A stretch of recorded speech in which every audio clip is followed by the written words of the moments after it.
تو ہم کہاں تھے؟ سلطنت عثمانیہ نے مملوک سلطنت پر حملہ کیا اور مملوک سلطنت پر قبضہ کر لیا۔ جب سلطنت عثمانیہ نے مملوک سلطنت پر قبضہ کیا تو خلافت مملوک سلطنت کے پاس تھی۔ اس جنگ میں ہار کی وجہ سے خلافت بھی سلطنت عثمانیہ کے پاس چلے گئی اور سلطنت عثمانیہ کے اختتام تک خلافت ان کے پاس رہی۔ اس جنگ کے کچھ ہی عرصے بعد سلطان سلیم یاوش وفات پا گئے۔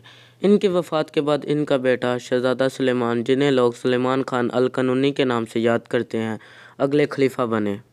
خلیفہ بنتے ہی آپ نے سب سے پہلے اپنی سلطنت میں امن قائم کیا۔ اس کے بعد خلیفہ سلیمان خان نے بلغراد پر حملہ کر دیا۔ اس جنگ میں سلیمان خان نے بلغراد پر قبضہ کر لیا اور سلطنت عثمانیہ واپس آ گئے۔ اس جنگ کے کچھ ہی عرصے بعد سلطان سلیمان خان نے سلیبینٹس کے جزیرہ رہوڈس پر قبضہ کر لیا اور یہ قبضہ سلطنت عثمانیہ کے اختتام تک برقرار رہا۔ جب سلطان سلیمان خان نے رہوڈس کو فتح کیا تو اس کے بحری بیڑے، جس کی قیادت بربروسا کر رہا تھا، اس نے افریقہ کے ایک آزاد ملک الجزائر کے ساتھ جنگ چھیڑ دی۔ اس جنگ میں بربروسا کو فتح حاصل ہوئی اور اس نے الجزائر کے شمالی علاقہ جات پر قبضہ کر لیا اور اسے سلطنت عثمانیہ کا حصہ بنا دیا۔ اس سے سلطنت عثمانیہ افریقہ میں بہت زیادہ طاقتور ہو گئی اور افریقہ کا سب سے بڑا ملک بھی بن گئی۔ سلطنت سلطان سلیمان خان ان کی خود قیادت کرتا تھا اور افریقہ میں بربروسا ان فوجوں کی قیادت کرتا تھا۔ سلطان سلیمان خان نے اپنی فوج میں بہت سی اصلاحات کی۔ ان اصلاحات کا مقصد اپنی فوج کو بہتر بنانا تھا۔ اپنی فوج میں اصلاحات کرنے کے بعد اس نے ہنگری کے ساتھ جنگ چھیڑ دی۔ ہنگری یورپ کا ایک آزاد ملک تھا جس کی سرحد عثمانی امپائر کے ساتھ لگتی تھی۔ اس جنگ میں سلطنت عثمانیہ کو فتح حاصل ہوئی اور انہوں نے ہنگری پر قبضہ کر لیا۔ ہنگری کو فتح کرنے کے بعد پورے یورپ کو فتح کرنا بہت آسان ہو چکا تھا۔ پورے یورپ کو فتح کرنے سے پہلے آسٹریا کو فتح کرنا بہت ضروری تھا کیونکہ یہ یورپ کے بالکل وسط میں ہے۔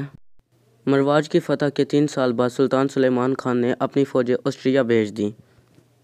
یورپ فتح ہو گیا۔ عثمانی ترکوں کو آسٹریا سے نکالنے کے لیے فرانس، جرمنی، اٹلی میدانی دیواریں ٹوٹنا شروع ہو گئیں، مگر حملوں میں تاخیر کی وجہ سے آسٹریا نے اپنی دیواریں دوبارہ تعمیر کر لیں۔ اس وجہ سے سلطنت عثمانیہ وینا کو فتح نہیں کر سکے اور آسٹریا سے واپس سلطنت عثمانیہ آ گئے۔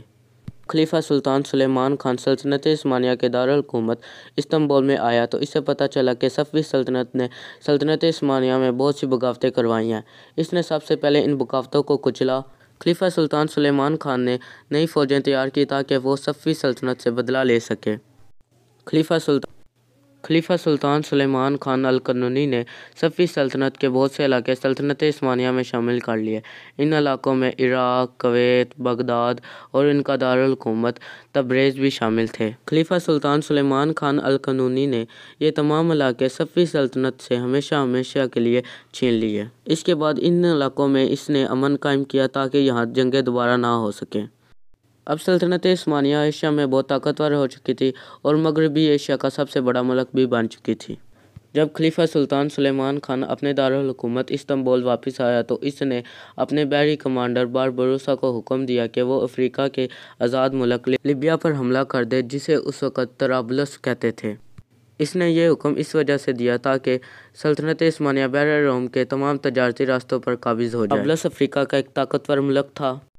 خیر الدین بربروسا نے سلطان سلیمان خان القانونی کے حکم پر طرابلس پر حملہ کر دیا۔ خیر الدین لیا اور اسے سلطنت عثمانیہ کا حصہ بنا دیا اور یہ قبضہ سلطنت عثمانیہ کے اختتام تک برقرار رہا اور اس سے سلطنت عثمانیہ شمالی افریقہ میں بہت زیادہ طاقتور ہو گئی۔ اس کے بعد وینس کے بحری بیڑوں کے ساتھ وینس کے تمام جزائروں پر حملہ کیا اور ان میں سے 24 جزیروں پر قبضہ کر لیا اور بہت سے جزیروں کو تباہ کر دیا۔ یہ ایک بہت بڑی فتح تھی۔ سلطنت عثمانیہ خلیفہ سلطان سلیمان خان القانونی کے دور میں اپنے عروج پر تھی۔